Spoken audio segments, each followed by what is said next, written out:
I actually took notes for today's video. Who is she? Hello everybody, welcome back to my channel. I am Lucky Wolf, and today I'm talking a little bit about tournament results, 3 tournaments specifically, and yes, I am going to be talking about Raging Bolt because Assault Vest, Raging Bolt, won 3, yes, count them, 3 tournaments in one weekend, so I'm definitely going to be talking about Raging Bolt. I'm also just going to be talking a little bit about the tournament results.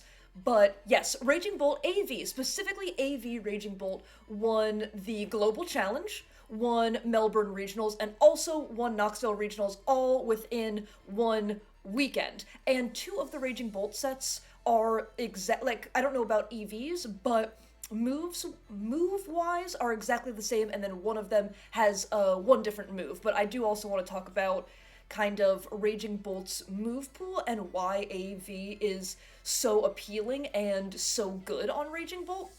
But I also kind of just want to start with talking a little bit about how we are seeing certain Pokemon in the meta, how they are being utilized, kind of like shift, if that makes sense. And so we honestly can see it in both Raging Bolt and Gouging Fire. Like at the very beginning of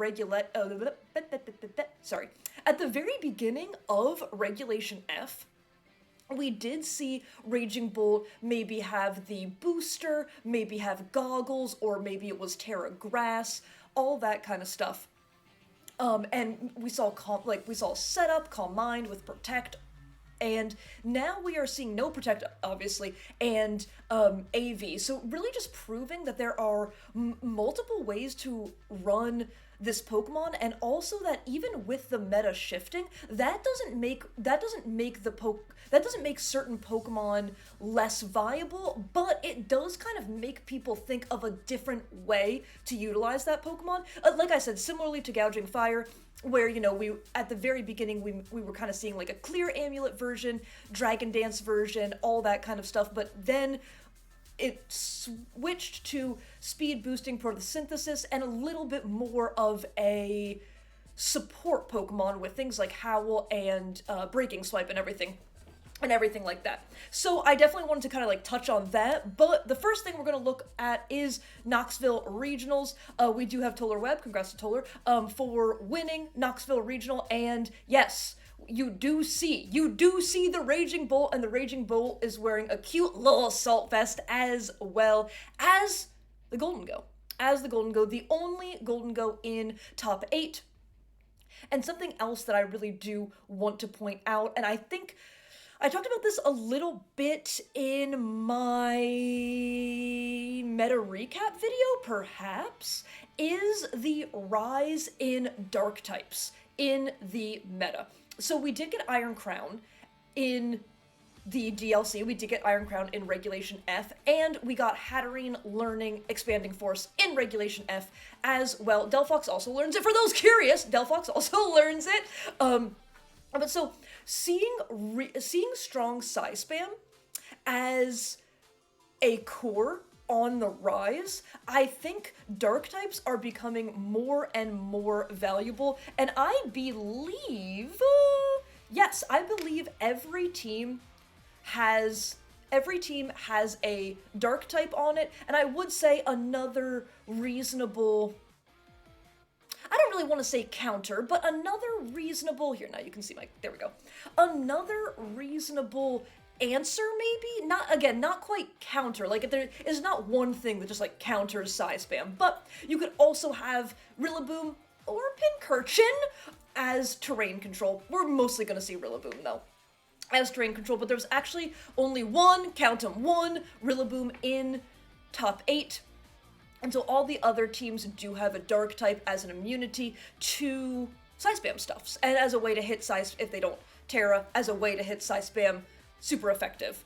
I do want to touch on one other thing. Because I really feel like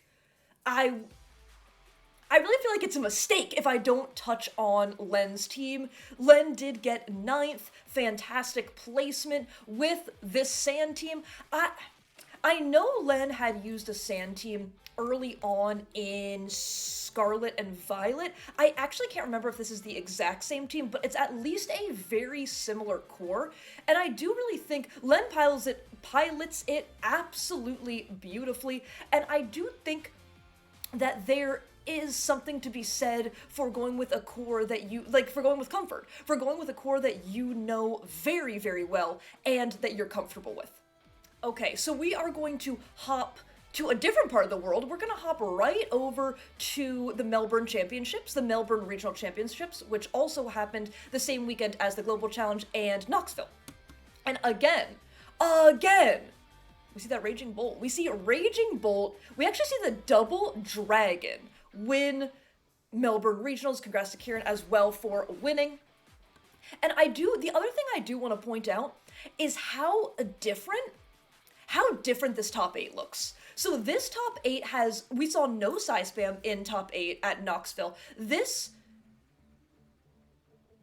top 8, we do see, sorry, what was that long pause? This top 8, nailed it. This top 8, we do see two size spam teams, 2 different size spam teams. We also see a Zapdos! I love my Kick Burb. I absolutely adore Kick Burb. But once again, at Knoxville, we didn't see, there's not one single Archulodon, not even one single bridge team.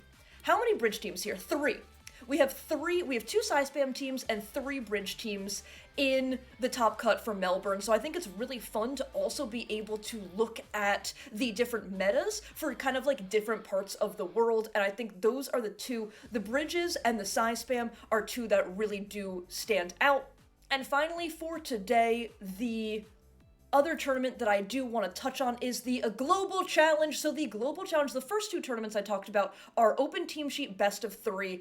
The Global Challenge is the opposite of that. It is a best of 1 closed team sheet. It's a ladder tour, so it's exactly like playing on ladder, and you work your way up to have the highest rating that you possibly can. So for the Global Challenge, I will link, I'm not gonna go into too many of these because this links to Twitter where people have posted their teams. So I will link this page of Victory Road. Also, massive shout out to Victory Road. This Victory Road is a fantastic, absolutely fantastic resource that we have. So I'll be linking Victory Road in the description. So please make sure to check that out if you are interested. But I do want to touch on the winning team. I do want to touch on the winning team because look who won. It's Raging Bolt. Raging Bolt out here just absolutely raging their way to number 1. So 3 tournaments, 3 AV Raging Bolts sitting happily at the top. And so the last thing I do want to talk about today are the Raging Bolt sets. That each player did run, because 2 of them are the same. This set is the one different set that we do see. So it is Terra Fairy, which is pretty common. And then we are running Thunderclap, Thunderbolt, Electro Web, and Draco Meteor. And like, Raging Bolt has just such phenomenal coverage. Raging Bolt gets both Web and Snarl, so you get speed control and you get damage mitigation. You have Thunderclap for some very powerful priority. You have Thunderbolt, and then you have Draco Meteor as an incredibly powerful stab move. And running Draco Meteor is fantastic, but you can also decide if you do want to run something like Dragon Pulse so that you don't lower your special attack. So there's one different move from this Raging Bolt to the other 2 Raging Bolts. And let me pull up Showdown and we'll jump into that. The first team we're going to be looking at is the Knoxville winning team. And so this Raging Bolt, Terra Fairy, just like the first Raging Bolt we looked at, Thunderbolt, Thunderclap, Draco Meteor, and that Snarl again. Snarl is just another move that is absolutely phenomenal into size spam. If they don't Terra, it hits the size spam mons, super effective, and they are special as they will be going for the, oh my gosh, the name just left my head. They will be going for the Expanding Force. I got it. It took me a second. As they will be going for the Expanding Force, so it's great damage as well as great damage mitigation. And the next team we're going to look at and the final team we're going to look at is the Melbourne winning team, and just gotta scroll down for a second.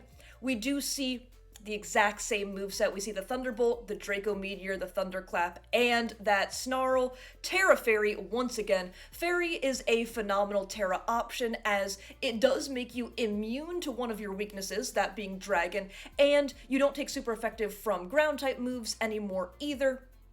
Additionally, oh my gosh, okay, I thought of it. Whoa! The notes don't even help! My brain has just been, like, farting all over the place. Oh my gosh. Okay. Sorry. The Fairy Terra is also really nice defensively, as we did see Dark types on the rise. Dark type, Stonks, Ryzen. And so Fairy does also make you resist those Dark type moves as well. That's what I was trying to say. That's all I was trying to say. So I think looking at that, just seeing Raging Bolt take 3 tournaments, the same Raging Bolt set, take 3 tournaments in 1 weekend is really, really, really incredible. That's going to be it from me today. So if you did enjoy the content at any time, please feel free to leave a like, comment, or subscribe. If not, feel free to do exactly none of that. And I hope everybody has an absolutely amazing rest of their day. Okay, bye!